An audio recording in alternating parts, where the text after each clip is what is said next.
The television courtroom had seen almost everything. Neighbors suing over broken fences, tenants claiming invisible damage, pet owners blaming each other for chaos in apartment hallways.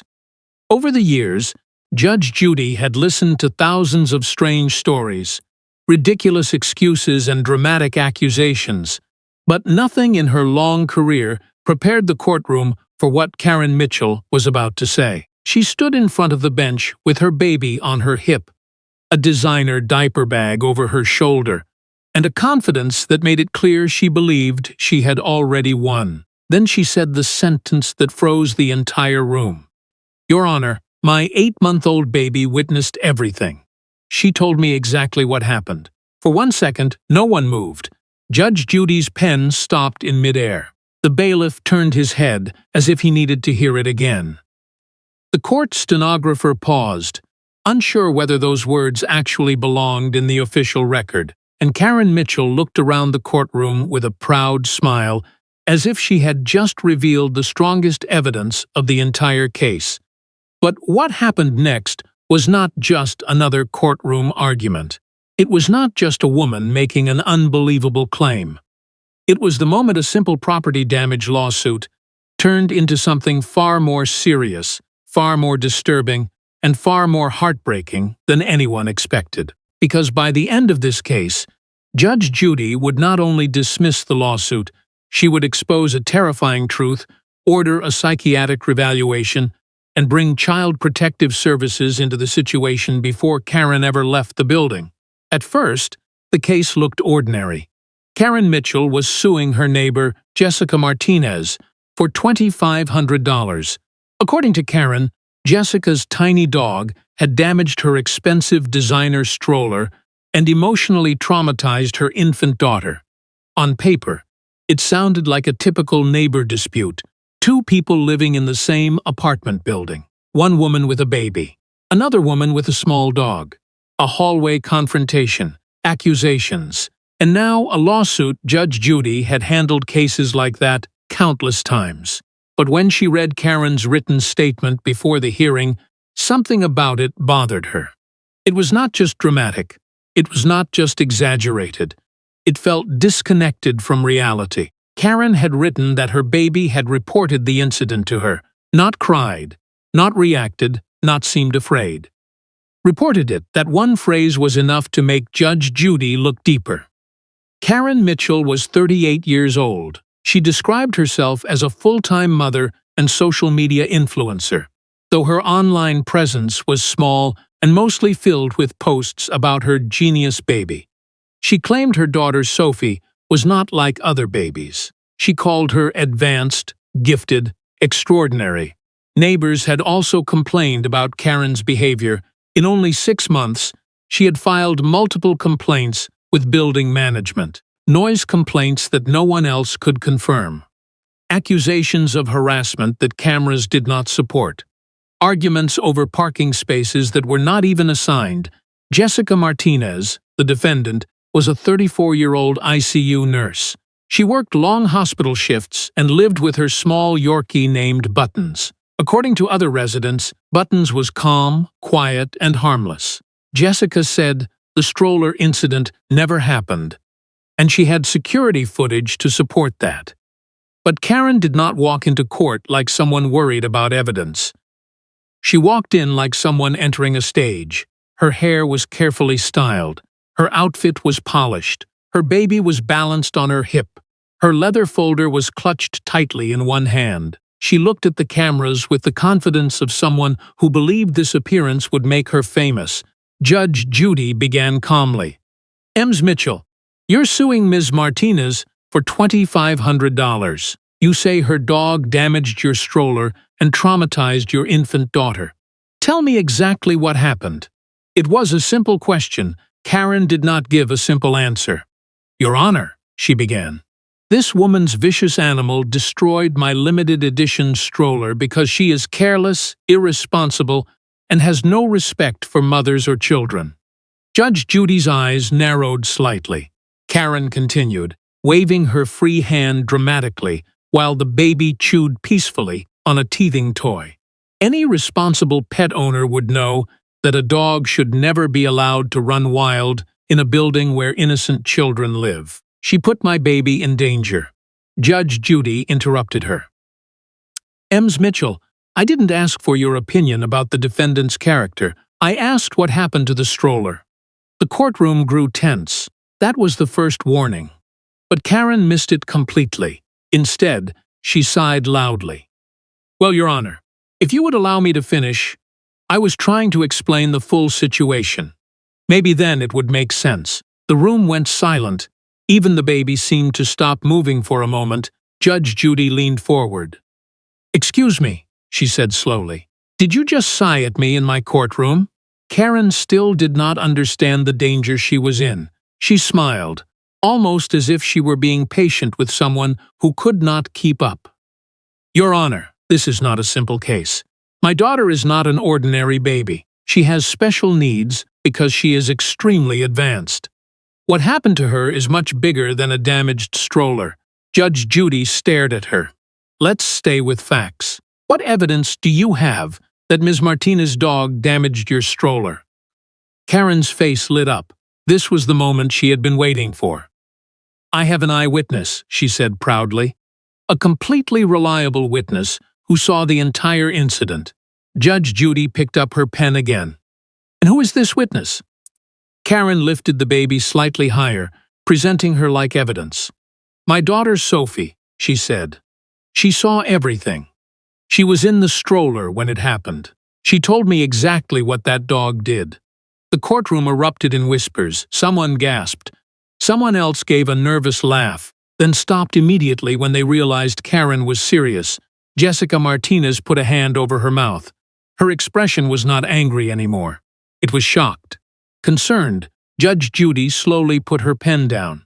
Ms. Mitchell, she said carefully. Your daughter is 8 months old, correct? Yes, Your Honor, Karen answered.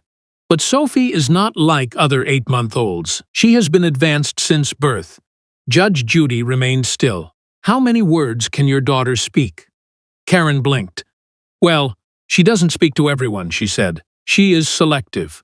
But when she is alone with me, when she feels safe, she speaks in full sentences. The courtroom became painfully quiet. Karen continued, fully convinced. She tells me how she feels. She tells me what she wants. Just yesterday, she told me she didn't like sweet potato puree and preferred butternut squash. Judge Judy watched her closely. And you are saying she verbally told you that Ms. Martinez's dog attacked the stroller? Yes, Karen said quickly. And I wrote it down. She reached into her diaper bag and pulled out a journal. The cover was decorated with flowers and baby footprints. I document everything, Sophie tells me, Karen explained. Because one day, when people finally understand how gifted she is, this record will matter. She opened the journal and read from it. On the day of the incident, Sophie said, The bad doggy scared me, Mommy. It jumped at my carriage and made loud noises. I was very frightened. Those were her exact words. Judge Judy held out her hand. Karen gave her the journal. As Judge Judy flipped through the pages, her expression changed. The entries were not just about the alleged dog incident. They were filled with long conversations Karen claimed to have had with her infant daughter. Conversations about feelings, food, people in the building, even opinions that no baby could possibly express. Each page was dated. Each sentence was recorded with obsessive detail. Judge Judy closed the journal. Ms. Mitchell, have you shown this to your pediatrician? Karen's face tightened. I don't need a doctor to tell me about my own child. Have you discussed these alleged conversations with any child development specialist? No, Karen snapped. Doctors use outdated standards. They don't understand advanced babies. I found research online. There are other mothers who understand this. We know our children better than professionals do. That was the moment the mood changed completely. This was no longer funny. It was no longer just strange. It was frightening. Judge Judy had dealt with liars. She had dealt with scammers. She had dealt with people who exaggerated facts to win money. But this felt different. Karen did not seem like someone making up a story for profit. She seemed like someone who genuinely believed every word she was saying. Judge Judy leaned forward, her voice controlled but firm. "Ms. Mitchell, I need you to listen to me very carefully. Your 8-month-old daughter cannot speak in complete sentences. She cannot describe an incident. She cannot testify in court. That is not unusual. It is not debatable. It is medically and developmentally impossible." Karen's eyes filled with tears, but they were not tears of understanding. They were tears of anger. "You don't understand," she said. "No one understands. Everyone wants to act like I'm crazy, because they can't accept that my daughter is special." Judge Judy did not raise her voice. Babies at 8 months may babble. They may make sounds. Some may say simple sounds like mama or dada, but they do not hold conversations. They do not describe events. They do not give eyewitness testimony. Karen shook her head. "She talks to me. I hear her." Judge Judy paused. The entire courtroom seemed to hold its breath. Then she asked the question that changed everything.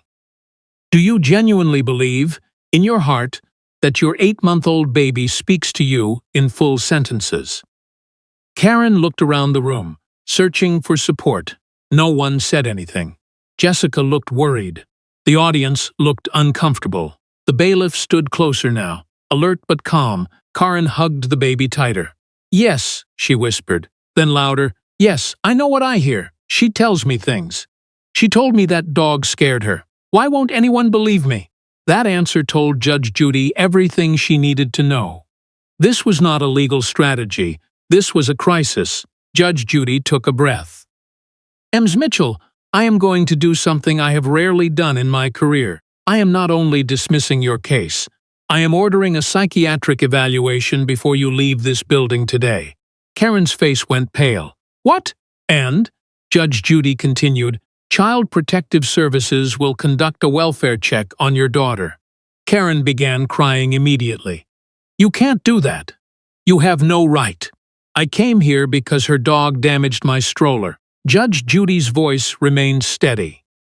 "This stopped being about a stroller the moment you claimed your infant daughter could give testimony.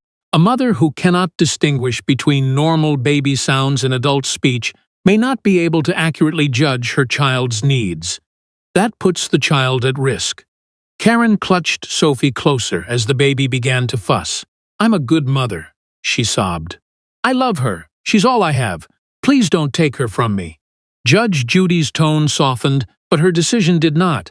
"This is not about punishing you. This is not about humiliating you. This is about making sure your baby is safe and making sure you get help." The bailiff moved gently toward Karen. A professional woman entered from the side of the courtroom and introduced herself as a clinical psychologist who had experience with postpartum mental health issues. She spoke softly. "Ms. Mitchell, we are not here to hurt you. We are going to talk privately. Your daughter will stay with you for now. This is about making sure both of you are safe." Karen was shaking, crying, and still insisting she had done nothing wrong. Judge Judy delivered the ruling. "Your case is dismissed. You will receive no damages. You are ordered to pay Ms. Martinez's court costs. You will complete the evaluation today, and you will cooperate with Child Protective Services. If you refuse, further action will be taken to protect the child." The courtroom sat in stunned silence as Karen was escorted out. No one cheered. No one laughed, because this was not the satisfying ending people expected. This was not an entitled plaintiff being embarrassed on television. This was a mother in crisis, forced to face a reality she could not see on her own. Judge Judy looked toward the cameras.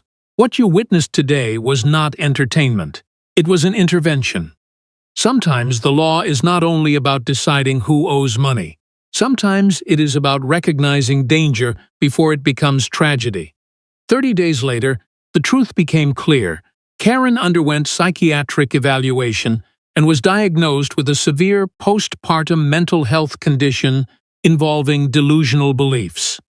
Her condition had been growing for months, hidden behind social media posts, online forums, and people who encouraged her instead of urging her to seek help.